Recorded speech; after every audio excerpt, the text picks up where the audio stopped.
6 ವರ್ಷ ಸತತವಾಗಿ ಕಾಂಗ್ರೆಸ್ ಪಕ್ಷದ ಅಧ್ಯಕ್ಷರಾಗಿ ಚುಕ್ಕಾಣಿಯನ್ನು ಹಿಡಿದಂಥ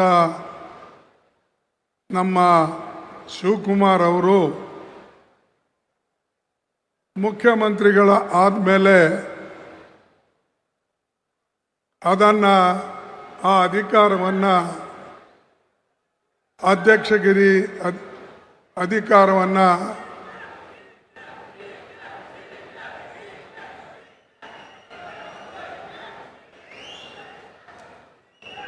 ಆಯ್ತಾ ಇದಿಷ್ಟು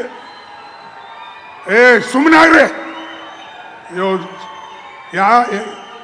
ಇಲ್ಲೇ ಇದಿಷ್ಟು ಹಿಂಗೆ ಕೂಗಿದ್ರೆ ಇಡೀ ದೇಶ ನಿಮ್ಮ ಕೈಯಾಗ ಬಂದಂಗೆ ಆಗ್ತದ. Useless fellows.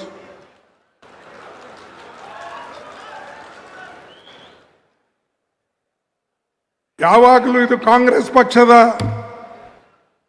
ಇದು ಮೀಟಿಂಗ್, ಇದರಲ್ಲಿ ಯಾವ ಒಂದು ವ್ಯಕ್ತಿ ಮತ್ತು ಮೀಟಿಂಗ್ ಅಲ್ಲ.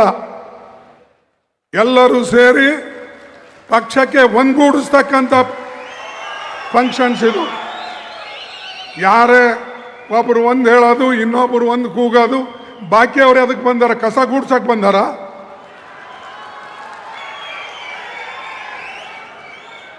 ಬಂಧುಗಳೇ, ನೆನಪಿಡಿ, ಯಾವಾಗಲೂ ಕೂಡ ಶಿಸ್ತು ಪಕ್ಷಕ್ಕೆ ಬೇಕು. ಇಲ್ಲಿ ವ್ಯಕ್ತಿ ಪೂಜೆ ನಡೆಯೋದಿಲ್ಲ, ಯಾರೆಷ್ಟೇ ದೊಡ್ಡವರಿರಲಿ. ನಾನು ನೋಡಿದ್ದೀನಿ, ನನ್ನ 58 ವರ್ಷದ ರಾಜಕೀಯದಲ್ಲಿ ಏರುಪೇರುಗಳು ನೋಡಿದ್ದೇನೆ. ಮತ್ತು ಅನೇಕ ನಾಯಕರು ಕಾಂಗ್ರೆಸ್ಲಿಂದ ಆಗಿದ್ದಾರೆ ಹೊರತಾಗಿ ಅವರ ಕೊಡುಗೆ ಕಾಂಗ್ರೆಸ್ ಕಡಿಮೆ ಇದ್ರೂ ಕೂಡ ಅವರಿಗೆ ಕಾಂಗ್ರೆಸ್ ಹೆಚ್ಚಿನ ಶಕ್ತಿಯನ್ನು ಕೊಟ್ಟಿದೆ. ಅದಕ್ಕಾಗಿ ಸ್ವಲ್ಪ ಶಾಂತವಾಗಿ ನೀವು ಕೇಳಿ. ಯಾಕಂದ್ರೆ ಇದು ನಮ್ಮ ಮೀಟಿಂಗು, ನಾವೆಲ್ಲರೂ ಕೂಡಿ ಪಕ್ಷವನ್ನು ಕಟ್ಟತಕ್ಕಂಥ ಮೀಟಿಂಗು. ಅದಕ್ಕೆ ದಯವಿಟ್ಟು ಯಾರು ಮಧ್ಯದಲ್ಲಿ ಕೂಗಕ್ಕೆ ಹೋಗಬೇಡಿ. ಯಾರೇ ನೀವು ಕೂಗಿದ್ರೂ ಕೂಡ ಆ ಫುಟೇಜ್ ಇರ್ತದೆ, ನಾನು ಡಿಸಿಪ್ಲಿನರಿ ಆಕ್ಷನ್ ತಗೊಳ್ತೀನಿ. ಬಂಧುಗಳೇ, ಇವತ್ತು ಇದು ಬಹಳ ಅತ್ಯಂತ ಮಹತ್ವದ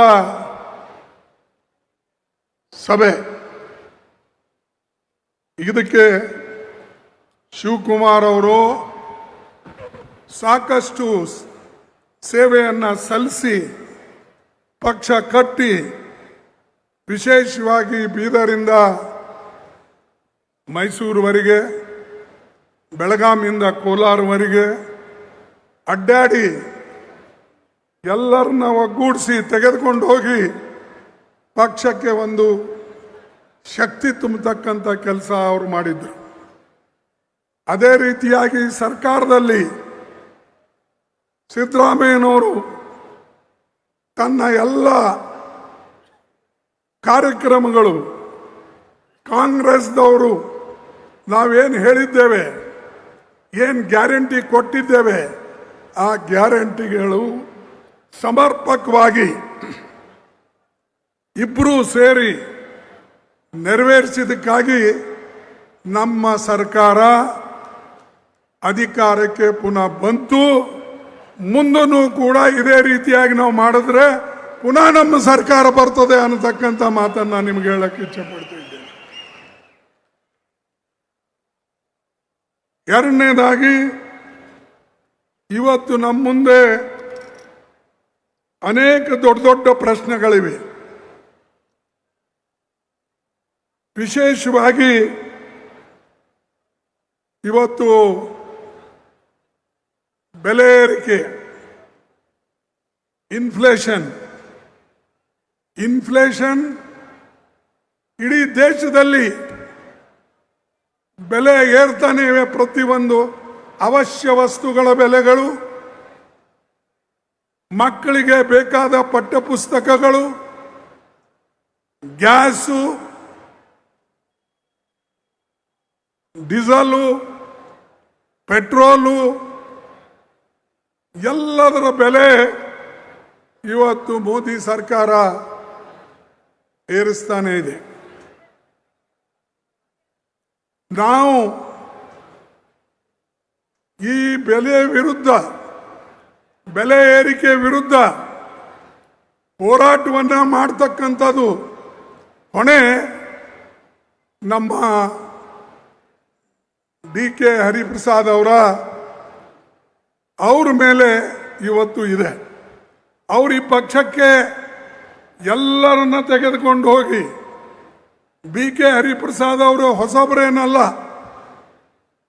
ಅವರು ಸಾಮಾನ್ಯ ಒಂದು ಕಾರ್ಯಕರ್ತನಿಂದ ಇವತ್ತು KPCC ಅಧ್ಯಕ್ಷ ಸ್ಥಾನಕ್ಕೆ ಬಂದಿದ್ದಾರೆ. ಅನೇಕ ಜನರಲ್ ಸೆಕ್ರೆಟರಿ, ಜಾಯಿಂಟ್ ಸೆಕ್ರೆಟರಿ ಆಗಿ ದೇಶದಲ್ಲಿ ಎಲ್ಲ ರಾಜ್ಯದಲ್ಲೂ ಕೂಡ ಅಡ್ಡಾಡಿ ಕೆಲಸ ಮಾಡಿದ್ದಾರೆ. ಅದಕ್ಕಾಗಿ ಈ ಸಲ ನಾವು ಕಾಂಗ್ರೆಸ್ ಕಾರ್ಯಕರ್ತರನ್ನ, ಕಾಂಗ್ರೆಸ್ ನಾಯಕತ್ವನ್ನ ಯಾರು ಪಕ್ಷವನ್ನ ಕೆಳಗಿಂದ ಕಟ್ಕೊಂಡು ಬಂದಿದ್ದಾರೋ, ಯಾರು ನೋಡಿದಾರೋ, ಯಾರು ಕಾಂಗ್ರೆಸ್ ಕಾರ್ಯಕರ್ತರನ್ನ ಗುರುತಿಸ್ತಾರೋ, ಯಾರು ವಿಶೇಷವಾಗಿ ಪಕ್ಷದ ತತ್ವಗಳನ್ನು ತನ್ನ ಜೀವನದಲ್ಲಿ ಅಳವಡಿಸಿಕೊಂಡು ಅನುಷ್ಠಾನಕ್ಕೆ ತರ್ತಾರೋ ಅಂಥ ವ್ಯಕ್ತಿ ಕೈಯಲ್ಲೇ ಕೊಡಬೇಕು ಅಂತ ಹೇಳಿ ಇವತ್ತು BK ಹರಿಪ್ರಸಾದ್ ಅವ್ರ ಕೈಯಲ್ಲಿ ನಾವು ಕೊಟ್ಟಿದ್ದೇವೆ. ಇದು ಒಂದು ವರ್ಗಕ್ಕೆ ಸೀಮಿತ ಇಲ್ಲ, ಇದು ಕಾರ್ಯಕರ್ತರಿಂದ ಹೊರ ಹೊಮ್ಮುತ್ತ ಒಬ್ಬ ನಾಯಕ, ಅವನಿಗೆ ಈ ಕೆಲಸವನ್ನು ವಹಿಸಿದ್ದೇವೆ. ಅದರ ಜೊತೆಯಲ್ಲೇ ಯುವಕರು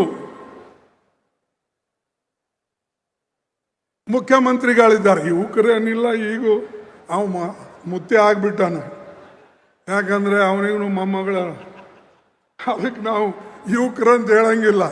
ಆದರೆ ಯುವಕರಂಗೆ ಕಾಣ್ತಾರೆ, ಯುವಕರಂಗೆ ನಡೀತಾರೆ, ಅದಕ್ಕೆ ನೀವೆಲ್ಲ ಯುವಕರು ಅಂತೀರಿ. ಅದಕ್ಕೆ ಅವರು ಅವ್ರ ಜೊತೆಯಲ್ಲೇ ಇದ್ದಾರೆ.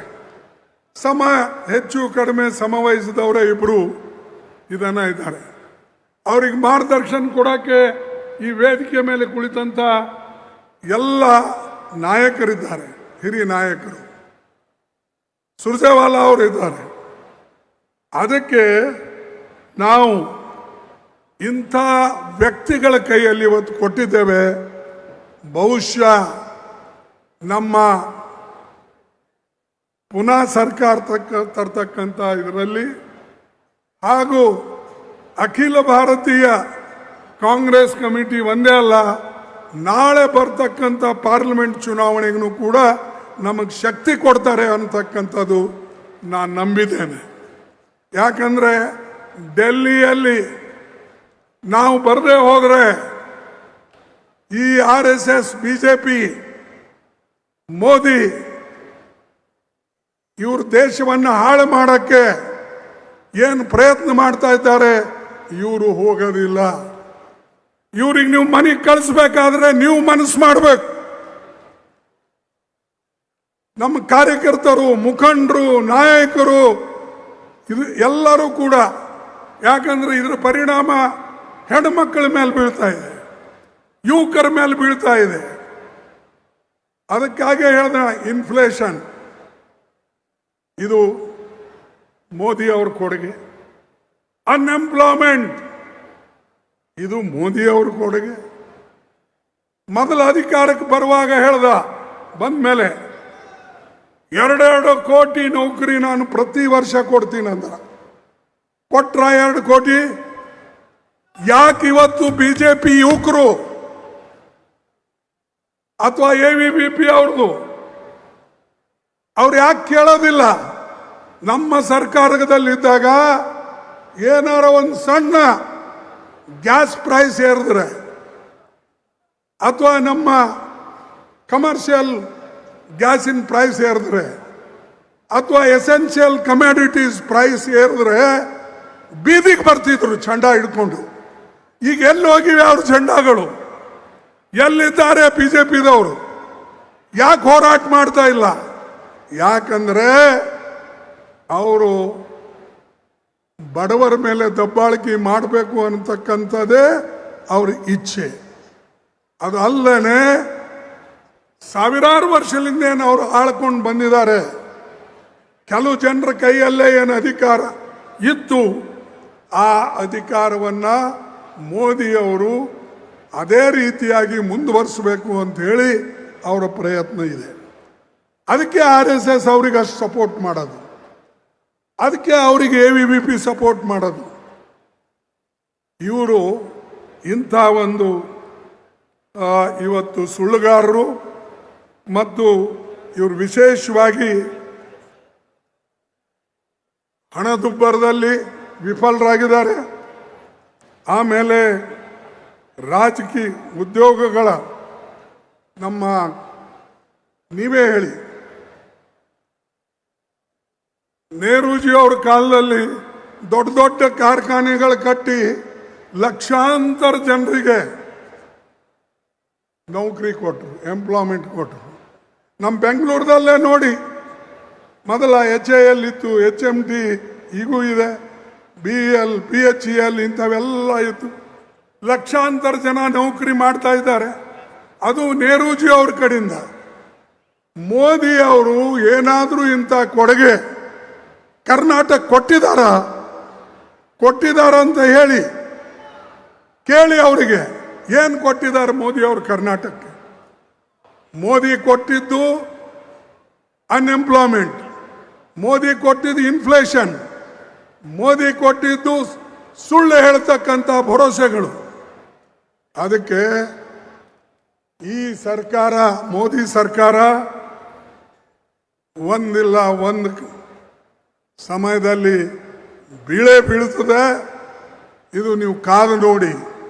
ಮತ್ತೆ ಇವ್ರ ಮೇಲೂ ಕೂಡ ದೊಡ್ಡ ಸಂಕಟವನ್ನ ಮೋದಿ ಅವ್ರ ಮೇಲೆ ಬರ್ತಾ ಇದೆ.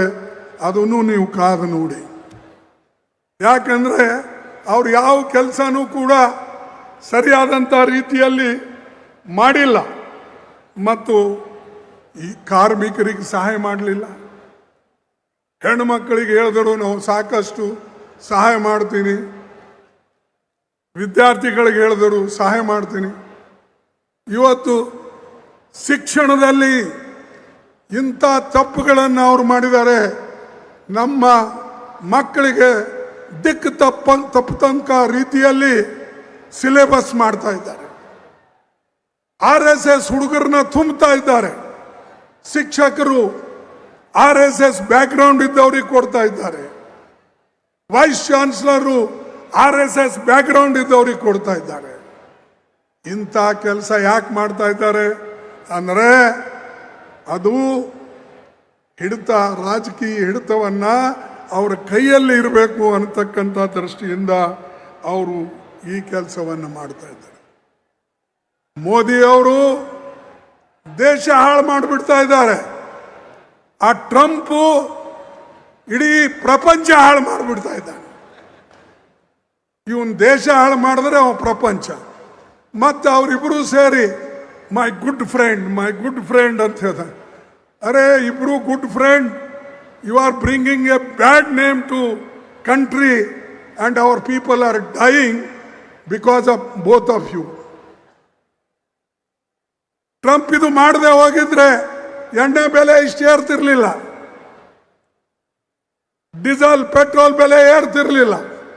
ಆಯ್ತು, ಮೋದಿ ಅವ್ರನ್ನು ನನ್ನ ಫ್ರೆಂಡ್ ಅನ್ಕೊಂಡು ತನ್ನ ನ್ಯೂಟ್ರಲ್ ಪಾಲಿಸಿ ಅಥವಾ ನಮ್ಮ ಫಾರಿನ್ ಪಾಲಿಸಿ